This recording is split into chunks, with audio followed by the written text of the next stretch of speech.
Oi, pessoal. Hoje nós vamos começar a estudar a segunda geração modernista. A primeira geração foi a da semana de 22. A segunda geração é chamada de geração da poesia de 1930. E nela está inserido o Vinícius de Moraes, Murilo Mendes, Cecília Meirelles e Jorge de Lima. Então vamos lá. Vinícius de Moraes teve duas fases. Na primeira fase, ele falava sobre religiosidade e espiritualidade, a temática do pecado e do sentimento de culpa, né, por conta da religiosidade, tá? E ele usava versos bem longos. Na segunda fase, ele tinha como temática o cotidiano, o amor e a sensualidade, bem diferente da primeira fase, tá?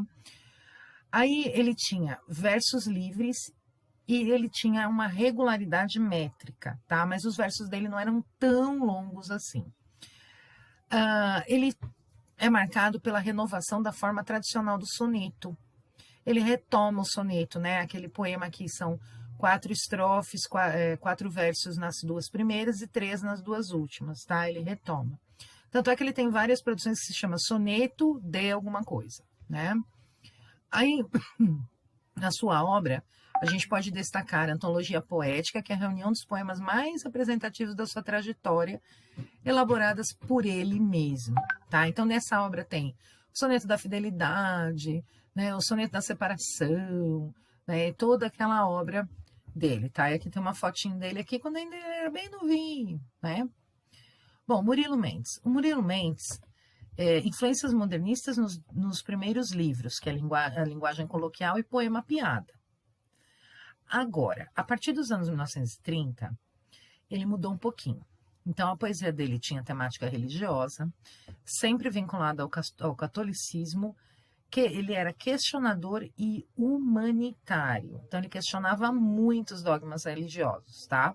Comprometido com as questões sociais, né? Como quase todos os poetas praticamente faziam, né? Todos os autores.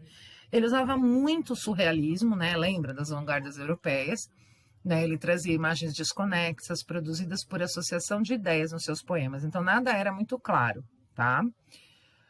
O livro dele de destaque, Metamorfoses, de 1944, poemas que demonstram equilíbrio entre o surrealismo e a preocupação social.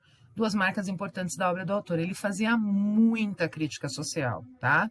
Eu acho que vale a pena vocês fazerem uma pesquisa sobre ele e lerem alguns textos de Murilo Mendes, tá? A Cecília Meirelles, ela é bem famosa, né? Ela tinha um diálogo entre a tradição simbolista, que é a musicalidade e as abstrações, e o próprio modernismo, tá? Então, ela retomava alguma coisa do simbolismo, sim, na sua obra. Temática da passagem inevitável do tempo. Então, ela falava muito do envelhecimento, né? Daquela passagem da infância, adolescência e vida adulta até a terceira idade e tudo mais. Poesia intimista, conteúdo, reflexões sobre o próprio fazer artístico, né? Então, ela questionava bastante, ela refletia bastante sobre a própria poesia. E, como destaque, Romanceiro da Inconfidência, de 1953. Resgate poético do episódio da Inconfidência Mineira, né? Lembra? Tiradentes e tudo mais? Que aconteceu em 1789 com a apreensão da atmosfera de revolta e medo.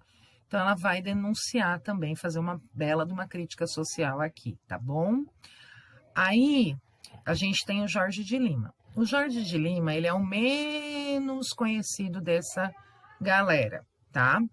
Então, ó, poesia multifacetada, no início, influências parnasianas logo abandonadas em favor das marcas modernistas. Então, ele misturava os dois no começo, mas por isso multifacetada, né? Ele misturava os dois, mas chegou uma hora que ele optou mesmo pelo modernismo, tá? Presente principalmente na temática nordestina. Ele falava muito do Nordeste, porque, obviamente, ele era nordestino, tá?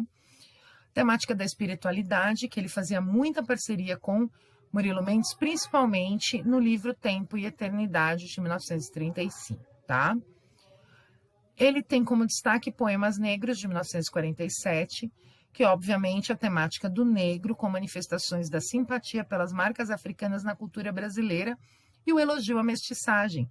Então ele vai valorizar o negro aqui, tá? Ele não vai só denunciar os problemas que o negro enfrentava, mas ele vai valorizar também, né, o negro nessa sua obra. Então é isso, gente. Essa segunda fase, ela foi até mais ou menos 1945, né? Que nós vamos estudar mais para frente, provavelmente no livro 7 só, tá? É no livro 7, provavelmente não, é no livro 7, tá bom? Então, um beijo, façam os exercícios no Maestro e até a próxima.